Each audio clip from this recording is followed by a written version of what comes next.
اور بریک کے بعد آگے بڑھیں گے۔ مہاراشٹر میں پیش آئے سادھوؤں کی موب لنچنگ واقعے کی کرناٹک کے علماء کرام نے سخت الفاظ میں مذمت کی ہے۔ امن اور اتحاد کا پیغام دیتے ہوئے علماء دین نے کہا کہ سادھو سنتوں پر حملہ انسانیت کو شرمسار کرنے والا واقعہ ہے۔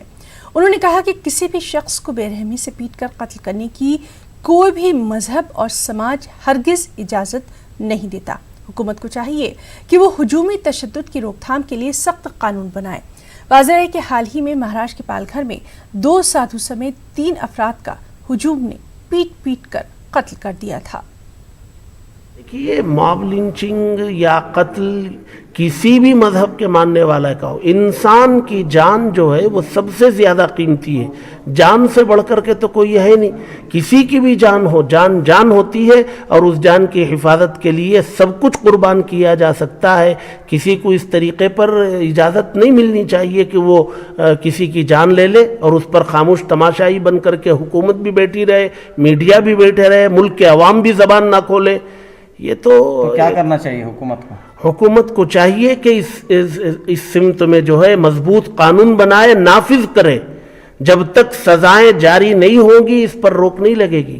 چاہے کسی مسلمان کو پیٹ پیٹ کر مار دیں، یا یہ ہے کہ سادھو سنت کو مار دیں یا کسی اور کو مار دیں، تو ہم ان کی سخت الفاظ میں مذمت کرتے ہیں، چونکہ یہ کسی بھی مذہب اس بات کی اجازت نہیں دیتا کہ اس طرح کی حرکت کریں۔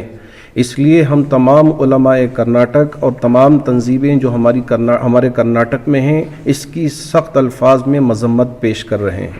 اس طرح کے جہاں جہاں بھی حالات رونما ہو رہے ہیں، چاہے وہ کسی بھی فرد کی جانب سے ہو، کسی بھی افراد کی جانب سے، کسی بھی اس ہندوستان کی وہ شبیہ کو داغدار کر رہے ہیں، اور یہ بڑا ہی افسوسناک اور حیرتناک اور قابل مذمت واقعہ ہو رہا ہے، چاہے وہ پال گھر میں ہو رہا ہو یا یو پی کے کسی شہر میں ہو رہا ہو، جیسے کبھی گورکھپور میں ہوا، یا جو بھی واقعات جہاں بھی ہو رہے ہیں۔ تو ہم حکومت ہند سے یہ مطالبہ کرتے ہیں کہ جو بھی اس ملک میں یہاں کے رہنے والوں کے لیے، یہاں کے باشندوں کے لیے جو بھی ان کی جان کی سلامتی کے لیے جو بھی قانون ہے، اس کو مکمل طریقے سے امپلیمنٹ کریں، اس کو مکمل طریقے سے نافذ عمل بنائیں، تبھی اس ملک میں بھائی چارگی کا سلسلہ باقی رہ سکتا ہے۔ وائرس کی وجہ سے سارا ہندوستان ہی نہیں بلکہ ساری دنیا پریشان ہے، اور اس کے لیے دعائیں بھی مانگ رہے ہیں۔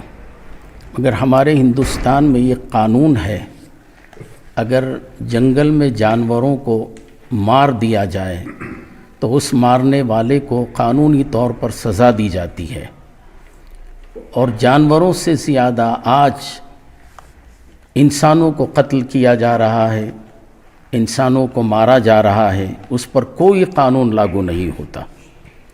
اور یہ انسانوں کو قتل و غارت کرتے ہوئے آگے چل کر عالموں کو، سادھوؤں کو اور دیگر مذاہب کے رہنماؤں کو قتل کیا جا رہا ہے، جس پر چاہیے کہ جس طریقے سے جانور کو قتل کرنے کی وجہ سے قانون سزا مقرر کی ہے، اسی طریقے سے انسانوں کو اور سادھوؤں کو اور صوفیوں کو قتل کرنے کے لیے قانون ہمارا ہندوستان سزا مقرر کرے۔